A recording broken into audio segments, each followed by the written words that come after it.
Kumusta mga kasaliksik? Maraming mga lugar sa mundo ang nananatiling mahigpit na ipinagbabawal. Hindi dahil sa simpleng regulasyon, kundi dahil sa mga misteryo at panganib na bumabalot sa kanila. Kaya mula sa isang isla sa Brazil na puno ng nakakamatay na ahas hanggang sa isang bagong islang ipinagbawal sa lahat upang pag-aralan ang mismong paglikha ng buhay, pag-usapan natin ang 10 pinakapinagbabawal na lugar sa mundo na hindi mo basta-basta mapupuntahan. Kaya kung handa ka na, simulan na natin! Number 10. Lihim ng Isla ng Ahas. Isang isla na puno ng nakakamatay na ahas? Parang eksena sa horror movie, pero totoo ito. Maligayang pagdating sa Ilha da Queimada Grande, mas kilala bilang Snake Island, isang lugar kung saan ang bawat metro kwadrado ay maaaring may isang deadly golden lancehead viper. Oo, tama ang nabasa mo. Ang mga ahas dito ay may laso na kayang tunawin ang laman ng kanilang biktima sa loob lamang ng ilang oras. Wala kang laban kung matuklaw ka dahil ang pinakamalapit na ospital ay wala sa mapa ng kaligtasan mo. Kaya hindi katakataka na mahigpit na ipinagbabawal ang pagpasok dito. Ang gobyerno ng Brazil mismo ang nagbawal sa kahit sino maliban sa piling siyentipiko na may espesyal na permiso. At may kasamang medical team na handang tumakbo para sa buhay nila. Pero paano nga ba napuno ng nakakamatay na mga ahas ang isla? Ayon sa mga siyentipiko, libu-libong taon na ang nakalipas, lumubog ang tubig sa paligid ng isla. Natrap ang mga ahas at wala silang ibang makain kundi mga ibon. Kaya naman, nag-evolve ang kanilang kamandag para maging mas mabilis at mas malakas. Isang kamandag na kaya nilang patumbahin ang kanilang biktima sa loob ng ilang segundo bago pa ito makalipad palayo. Dahil dito, nanatiling hindi nagagalaw ang isla na parang isang sumpang lugar na walang sino mang gustong lapitan. Ikaw ba? May lakas ng loob na tumapak sa isla ng mga ahas? Number 9. Ang lihim na kuta ng Russia. Isang buong bayan na nakatago sa gitna ng Ural Mountains, parang eksena sa isang spy thriller. Pero hindi ito katang-isip. Ang Mezhgorye, isang saradong lungsod sa Russia, ay isang lugar na hindi basta-basta matutunton sa mapa at lalong hindi mo basta mapapasok. Bantay sarado ito 24/7 ng mga armadong guwardiya na handang pigilan ang sinumang susubok lumapit. Pero bakit nga ba napakasekreto ng lugar na ito? Ayon sa ilang ulat, pinaniniwalaang dito nakatago ang isang underground nuclear facility na direktang konektado sa Mount Yamantau, isang bundok na hanggang ngayon ay balot sa misteryo. Mula pa noong 1996, may mga satellite images na nagpapakita ng malawakang konstruksyon sa ilalim ng bundok na ito. Ngunit sa tuwing tinatanong ang gobyerno ng Russia, isang simpleng sagot lang ang ibinibigay nila. Oh, wala lang. Ordinaryong pasilidad lang yan. Ordinaryo? Kung totoo yon, bakit may mahigpit na seguridad at walang sino man ang pinapayagang pumasok? May ilan pang naniniwala na ang Mezhgorye ay isang sikreto at high security bunker na dinisenyo para sa mga elite ng Russia sakaling magkaroon ng pandaigdigang sakuna. Isang bagay lang ang sigurado, kung may isang lugar sa mundo na nagtatago ng malalaking sikreto, siguradong pasok dito ang Mezhgorye. Number 8. Misteryo ng Dulce Base. Sa lahat ng mga sikretong base sa mundo, ang Dulce Base sa New Mexico ang isa sa pinaka nakakakilabot. Bakit? Kasi hindi lang ito basta-bastang underground facility. May mga nagsasabing hindi lang tao ang nagtatrabaho rito. Oo, narinig mo ng tama. Ayon sa ilang conspiracy theorists, Ang base na ito ay isang clandestine underground facility kung saan sama-samang nagtutulungan ang mga tao at mga extraterrestrial beings. Ang kwento ay nagsimula pa noong 1979 nang isang negosyanteng si Paul Benowitz ay sinasabing nakasagap ng kakaibang radio transmissions mula sa ilalim ng lupa malapit sa Dulce. Mula noon, kumalat ang mga teorya na may mga advanced genetic experiments at alien technology na nagaganap sa loob ng basid. Pero teka, totoo ba o katang-isip lang ang lahat ng ito?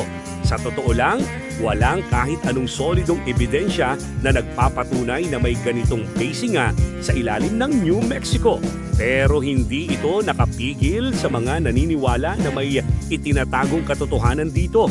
Sinasabing may mga underground tunnels na nag-uugnay sa Dulce Base sa iba pang sikreto at classified na pasilidad sa buong Estados Unidos. At kung totoo man ito, abay parang science fiction movie na ang kwento natin. Ang tanong, bakit ganito ka-strict ang seguridad kung wala namang dapat itago? May nangyayari nga bang hindi dapat malaman ng publiko? Hanggang ngayon, nananatiling isang malaking palaisipan kung ano talaga ang nasa ilalim ng lupa sa Dulce Base. Number 7. Ang ipinagbabawal na lihim ng Vatican. Kung may isang lugar sa mundo na may hawak ng pinakamalalaking sikreto sa kasaysayan, walang iba kundi ang Vatican Secret Archives. Hindi lang ito basta library. Ito ay isang ultra-restricted vault na naglalaman ng libu-libong dokumento na hindi basta-basta pwedeng tingnan kahit ng mga eksperto. Mula sa mga sinaunang liham ng mga Santo Papa hanggang sa mga classified church documents na maaaring may hawak ng mga nakatagong katotohanan tungkol sa relihiyon at kasaysayan. Lahat ng ito ay off-limits sa pangkaraniwang tao.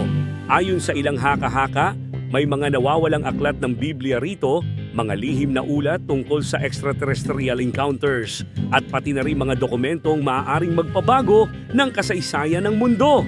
Pero bakit nga ba napakamahigpit ng seguridad sa mga dokumentong ito? Sabi ng Vatican, ito ay para protektahan ang delicate at ancient manuscripts na maaaring masira kung basta-basta lang bubuksan. Pero syempre, hindi ito sapat para patahimikin ang mga conspiracy theorists. Sinasabing may ilang scholars na nabigyan ng espesyal na permiso para mag-research sa loob. Pero kahit sila ay may mahigpit na restrictions. Hindi pwedeng buksan ang kahit anong dokumento na lampas 75 years old. Ano nga ba ang tinatago ng Vatican sa loob ng kanilang sagradong vault? Isang sikreto lang ang sigurado. Kung may isang lugar na maaaring may sagot sa ilan sa pinakamalalaking misteryo ng mundo, ito na yon. Number 6. Ang sumpang isla ng Poveglia. Kung may isang lugar sa mundo na hindi mo gugustuhing mapadpad, ito na siguro ang Poveglia Island sa Italy. Bakit? Dahil sa loob ng mahigit 300 taon, ang islang ito ay naging isang kuta ng kamatayan. Mula sa pagiging quarantine zone ng mga may salot noong panahon ng Black Plague hanggang sa pagiging isang ospital para sa mga may sakit sa pag-iisip noong early 20th century. Ang pinakabing nakakakilabot, sinasabi ng mga lokal na mahigit kalahati ng lupa sa isla ay gawa sa abo ng mga patay.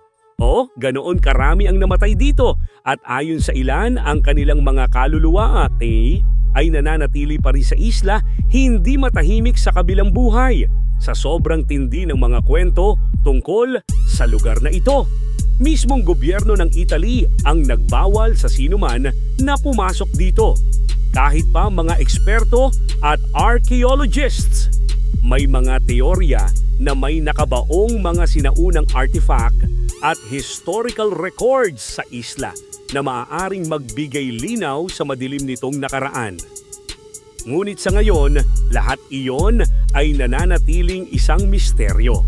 Ang tanging sigurado ay kahit ang mga mangingisda sa lugar ay iniiwasan ng tubig malapit sa isla, takot na baka may sumama silang hindi dapat sa kanilang bangka. Kaya kung mahilig ka sa adventure, baka gusto mong subukan.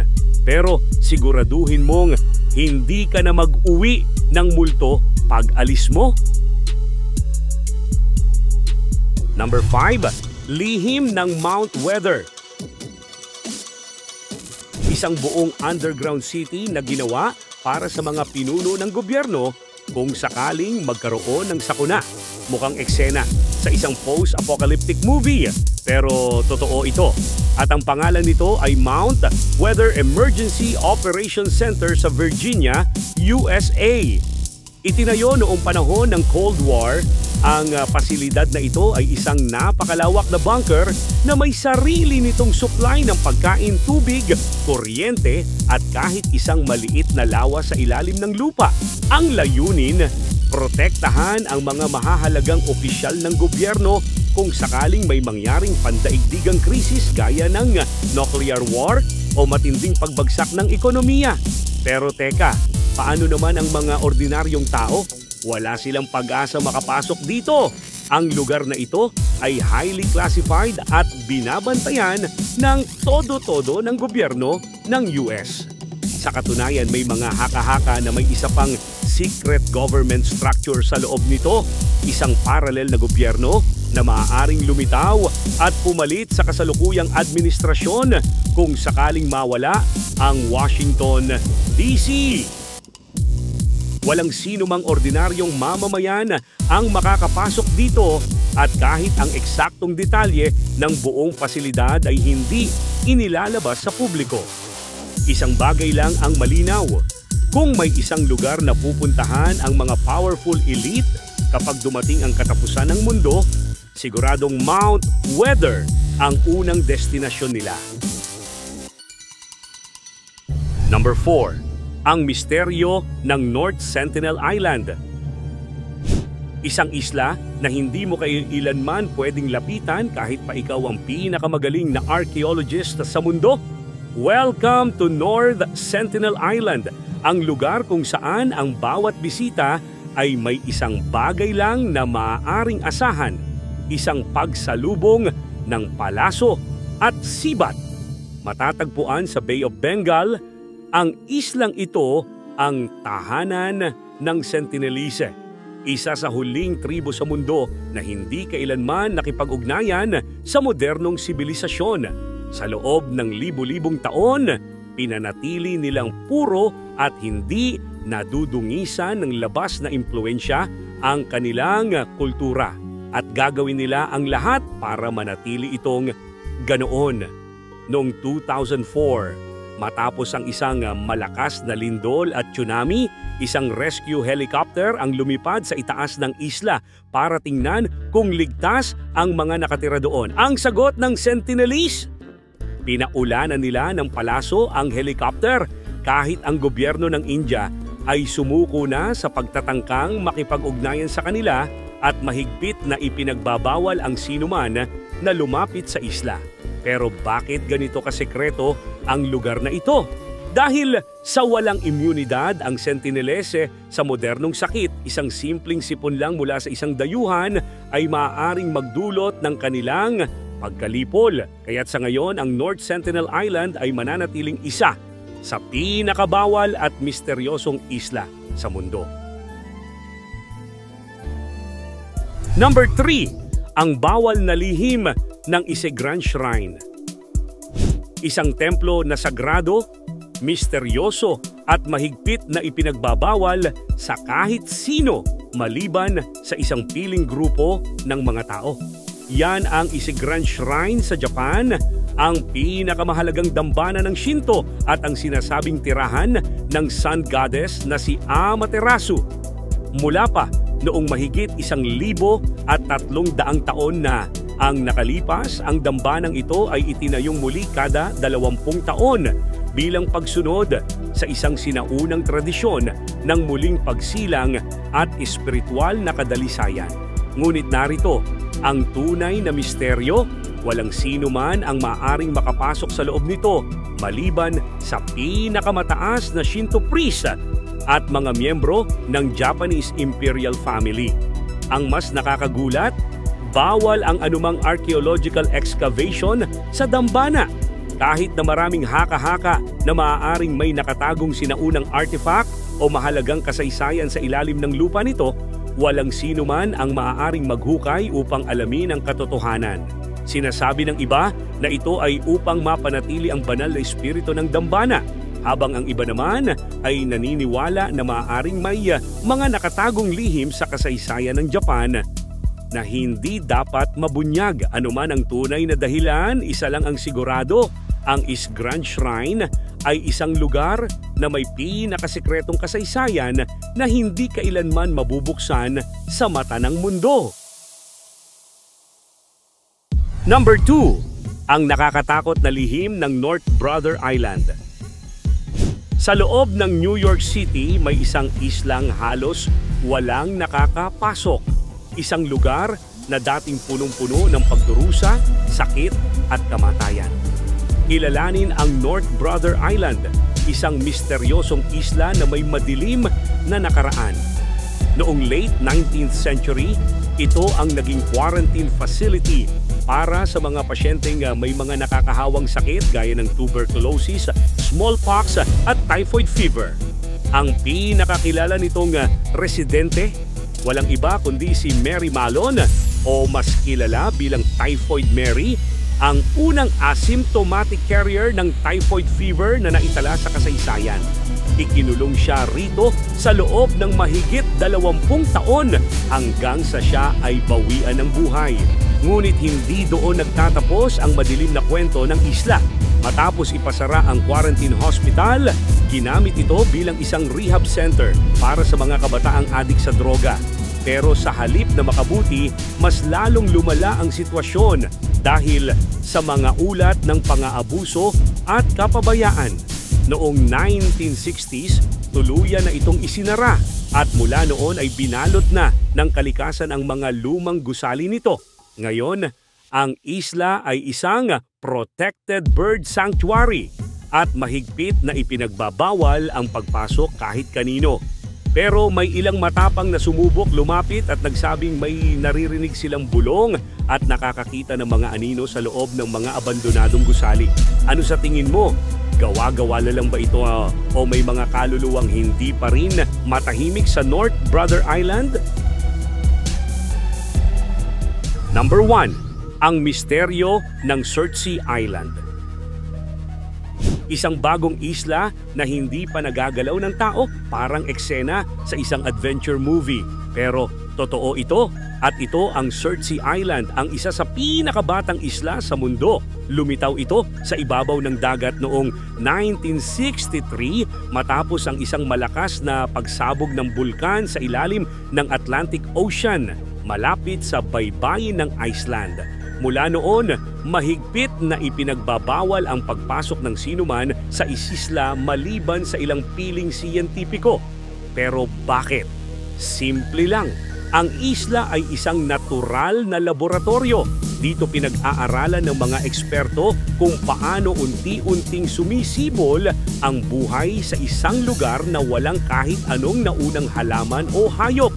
Sa loob ng maraming dekada, dokumentado ang paglitaw ng mga lumot, fungi, ibon at iba pang anyo ng buhay sa isla. Ngunit kahit gaano kaganda ito sa paningin, hindi basta-basta pwedeng pumasok dito. Bawal ang anumang kontaminasyon mula sa tao. Kahit ang simpleng pagdadala ng buto ng halaman sa sapatos ay maaaring makaapekto sa natural na proseso ng isla. May isang beses pa nga na may isang halaman na tumubo ng hindi dapat at nang inimbestigahan, nalaman nilang galing pala ito sa buto ng kamatis na aksidenteng nadala sa dumi ng isang siyentipiko. Dahil dito, mas lalo pang hinigpitan ang mga patakaran sa isla. Isang bagay lang ang sigurado, ang Surtsey ay isang bihirang pagkakataon na masaksihan ang pagbuo ng isang bagong mundo mula sa wala.